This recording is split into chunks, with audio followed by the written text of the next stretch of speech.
Hello everyone, welcome to science and mathematics world. हम कौशलेन खरे और आज के इस वीडियो में हम देखेंगे आप ही की टेक्स्ट बुक के chapter first matter our surrounding की कुछ इन टेक्स्ट क्वेश्चंस को, जो कि पेज नंबर 6 पे हैं। तो चलिए शुरू करते हैं। इस पहले क्वेश्चन में लिखा हुआ है कि द मास पर unit volume of a substance is called density. Density is equals to mass upon volume. Arrange the following in the order of increasing density: air, exhaust from chimneys, honey, water, chalk, cotton and iron। इसमें हमें ये बताना है कि हमें जैसे पता है कि मास पर unit volume of a substance is called density. Density means होता है कि मास पर यूनिट वॉल्यूम, मतलब हर यूनिट वॉल्यूम में कितना उसका मास है, कितना उसका वजन जो होता है वो है। मास अपॉन वॉल्यूम हम डेंसिटी के फॉर्मूले को डिनोट करते हैं। अब इन सभी की डेंसिटी को हमें इंक्रीजिंग ऑर्डर में अरेंज करना है। इसका मतलब है कि हमें पहले सबसे पहले उसकी डेंसिटी लिखनी है जिसकी डेंसिटी सबसे कम है, फिर धीरे धीरे बढ़ाते बढ़ाते हमें सबसे ज़्यादा डेंसिटी वाले की तरफ जाना है। तो यही हमारे थे, इसमें दिए हुआ है। इसमें है हमारा एयर है, exhaust form from chimneys, exhaust मतलब धुआं जो निकलता है चिमनीज से वो है। और फिर हनी, हनी मीन्स शहद हो गया। और एयर, एयर मीन्स हो गया वाटर जो है water, chalk, cotton and iron. ये सारी जो चीज़ें हैं इन सब में को हमें increasing order of increasing density order उसमें अरेंज करना है हमें। तो चलिए देख लेते हैं इसमें किस तरह से अरेंज करेंगे।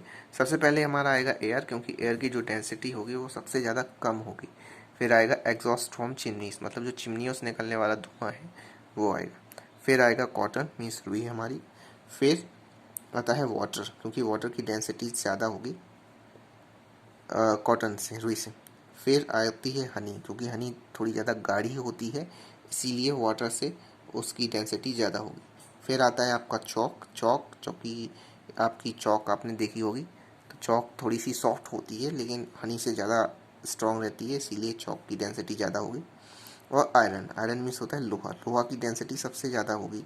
आपने देखा होगा जो लोहे का 1 किलो का बांट होता है उसमें कितना अमाउंट ऑफ मैटर रहेगा, बहुत ज़्यादा रहेगा। सारे जो उसके पार्टिकल्स होंगे बिल्कुल पास पास होंगे, चिपके हुए होंगे। यही हमारी डेंसिटी होती है कि किसी ही एक जो सब्सटेंस है उसमें किस अमाउंट में जो वो किस अमाउंट में एटम्स एंड मॉलिक्यूल्स उसके अंदर अरेंज हुए हुए हैं अच्छी तरीके से, तो इसको डेंसिटी बोलेंगे। तो ये था हमारा पहला क्वेश्चन। अब चलते हैं हम सेकंड क्वेश्चन की तरफ। सेकंड क्वेश्चन में हमें डिफरेंसेस बताने हैं।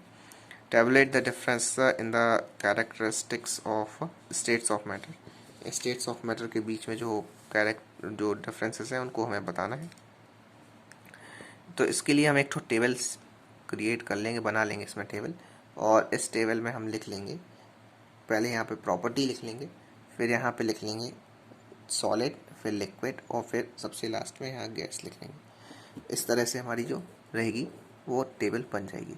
इस टेबल में अब हम देखते हैं कि सबसे पहले हमने प्रॉपर्टी लिखी है शेप। तो शेप कैसा होता है? सॉलिड का definite shape and volume, solid का डेफिनेट शेप एंड वॉल्यूम होता है। और लिक्विड में नॉट डेफिनेट शेप। इसका जैसे आपको पता है कि लिक्विड का कोई भी डेफिनेट शेप नहीं होता, जिस कंटेनर में डालते हैं उस कंटेनर का वो शेप ले लेते हैं। और गैसेस, गैसेस में कोई भी डेफिनेट शेप नहीं होता और ना ही डेफिनेट वॉल्यूम होता है। ये एक इम्पॉर्टेंट क्वेश्चन है जो कि आपका एक पूछा जा सकता है एग्ज़ाम में 2-3 मार्क्स के लिए। तो ये बहुत ही इम्पोर्टेंट क्वेश्चन है और इसे आप ध्यान से देखेंगे और समझ भी लेंगे, क्योंकि यदि आप समझ गए तो फिर उसको आपको लिखना आसान हो जाएगा। अब चलते हैं दूसरी प्रॉपर्टी की तरफ। दूसरी प्रॉपर्टी है हमारी कंप्रेसिबिलिटी। कंप्रेसिबिलिटी का मतलब होता है कि वो कितना कंप्रेस हो सकता है, उसको कितना दबाया जा सकता है। तो इसमें लिखा है कि इनकम्प्रेसिबल इन नेचर। सॉलिड जो होते हैं वो इनकम्प्रेसिबल इन नेचर होते हैं, वो कभी भी कंप्रेस नहीं हो सकते। जो आपके लिक्विड होते हैं वो स्लाइटली कंप्रेसिबल, थोड़ी कंप्रेस हो भी जाएं। और जो गैसेस होते हैं वो हाईली कंप्रेसिबल होते हैं। आपने देखा होगा जो आपका कि बहुत 14.2 किलो का गैस का सिलेंडर आता है उसमें कितनी मात्रा में गैस भरी रहती है, तो वो कंप्रेस करके ही उसमें भरी जाती है, तो वो बहुत ज़्यादा कंप्रेसिबल होते हैं। अब थर्ड पॉइंट आता है फ्लूइडिटी। फ्लूइडिटी मीन्स होता है उसका नेचर कि वो किस तरह से वो फ्लो कर सकता है। तो इसमें कहता है कैन नॉट फ्लो, वो फ्लो नहीं हो सकते हैं सॉलिड। अब जो लिक्विड होते हैं वो फ्लो हो सकते हैं आसानी से, और गैसेस होती हैं वो बिल्कुल भी गैसेस भी फ्लो हो सकती हैं। तो ये थे हमारे 3 प्रॉपर्टीज़। अब चलते हैं हम नेक्स्ट पे। यहाँ है मोशन ऑफ पार्टिकल्स। पार्टिकल्स का मोशन किस तरह से होता है? तो particles can not move freely. ये जो पार्टिकल्स होते हैं वो अच्छे से मूव नहीं हो सकते क्योंकि वो सॉलिड है, इसलिए। अब जो लिक्विड होता है, लिक्विड में जो पार्टिकल्स होते हैं कैन मूव फ्रीली। वो पार्टिकल्स फ्रीली मूव कर सकते हैं but confined with in the boundary, लेकिन वो एक बाउंड्री के उसमें बंधे रहते हैं। अब जो है आपका गैसेस, गैसेस में जो पार्टिकल्स हैं वो आर फ्री टू मूव, वो फ्री होते हैं मूव करने के लिए। जी, अब इसमें आता है हमारा 5th और last point, forces of attraction between particles. तो जिसमें forces of attraction between particles जो होता है वो सॉलिड में सबसे ज़्यादा होता है, तो मैक्सिमम में। और फिर forces of attraction between in particles is less than solid but more than gases. और जो लिक्विड होते हैं उसमें क्या होता है, सॉलिड से थोड़ा सा कम होता है, सॉलिड से कम होएगा लेकिन गैसेस से ज़्यादा होगा फोर्सेस ऑफ अट्रैक्शन। अब जिसमें है कि forces of attraction between particles is least, gases में सबसे कम होता है force of attraction between particles. तो ये थे हमारे question number 1st and 2nd। I hope आपको समझ में आ गया होगा।